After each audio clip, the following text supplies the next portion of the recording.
Assalomu alaykum aziz va muhtaram YouTube tomoshabinlari.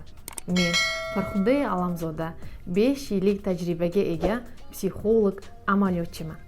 Men 5 yildan beri ushbu sohada insonlarning ruhiy va hayotiy holatlariga, muammolariga yengillik va yechim berib kelmoqdaman. Nega aynan psixologiya?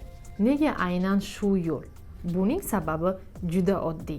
Bu sohaga kirib kelishimda mening shaxsiy og'riqlarim sabab bo'lgan. Hayotimga bir paytlar shunday vaqt keldiki, men butunlay o'zimni yo'qotib qo'ydim. Har kunim bir-biriga o'xshar, his-tuyg'ularim so'ngan va umuman yashashga qiziqishim qolmagan edi. Stress, depressiya, ichki bo'shliq bular men uchun yaqin va juda tanish holatlar edi. Va aynan mana shu holatda men tushundimki, menga psixolog kerak va men psixolog izlashga tushdim.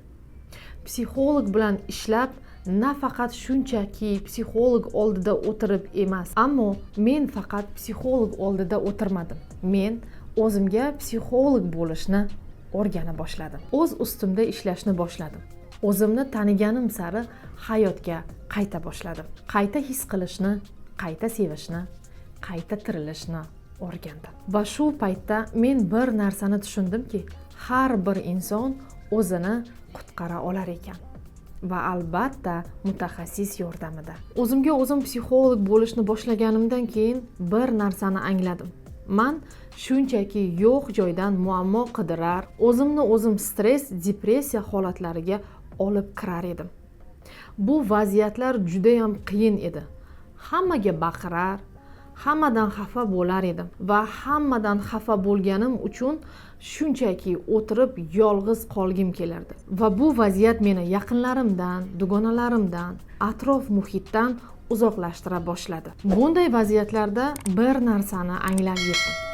Agar inson o'z hayotini mas'uliyatini o'z bo'yniga olmas ekan, u inson uchun hech kim hech narsa qilib bermas ekan. Ha, to'g'ri, senga yordam beraman, mana bunday qilsang to'g'ri, mana bu yo'lga borsang to'g'ri deb hamma o'z vaziyatidan kelib chiqqan holda maslahat berardi. Lekin mutaxassis bilan ishlab men o'zimni bu holatlardan qutqara oldim. Psixolog bergan texnika amaliyotlar bilan ishlab, ong va ong osti dasturimni o'zgartirdim. Dunyoga qarashim butunlay o'zgara boshladi. E'tiqodlarim o'zgardi. Shu joyda atrof muhit emas, balkim o'zim uchun yashashni, o'zimni anglashni va aynan o'zim nima xohlashimni tushunib yetdim. Albatta, bu yo'l hamisha oson emas. Psixologiyani tanlaganingizdan keyin u sizdan katta jasorat talab qiladi. Shubhasiz, psixologiyani minus taraflari ham bor. Birinchidan, atrof muhit sizni tushunmasligi to'g'ridan to'g'ri sizni jinniga chiqarib qo'yishi ham mumkin. Ikkinchidan, o'zingizni o'zingiz shaxsiy zona komfortingizdan chiqishga majbur qilasiz. Uchinchidan, yaqin insonlaringiz bilan masofa paydo bo'lishi. Ba'zan ular sizning qarashlaringizni umuman tushunmasliklari mumkin. Ha, albatta, bu og'riqli.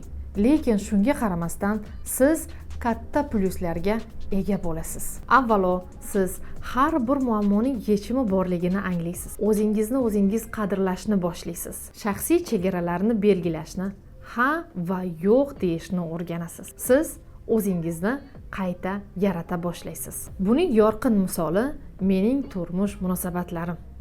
Ilgari bizda gap so'zlar, tushunmovchiliklar, kichkina muammodan katta nizolar kelib chiqardi. Lekin men o'zimni taniganim sari biz bir-birimizni tinglashni, bir-birimizni his qilishni o'rgandik. Tinglash bu eng katta hadya va barcha muammolarga yechim demakdir. Ha, albatta, hali ham tortishuvlar bo'ladi, lekin hozirgi vaqtda ular biz uchun hal bo'lmaydigan to'siqlar emas. Haqiqiy yaqinlik, muhabbat va tinchlik aynan mana shundan boshlanadi. Agar siz ham o'zgarishni xohlasangiz, hoziroq boshlang. Shu bugun birinchi qadamni qo'yishni boshlang. Sizda yetarli kuch bor. Faqat bu kuchni ochish uchun to'g'ri yo'nalish kerak xolos. Men shu yo'nalishda aynan siz bilan birgaman. Keling, birgalikda hayotni yengilroq va yorqinroq qilaylik. Bu uchun esa menga obuna bo'lishni unutmang.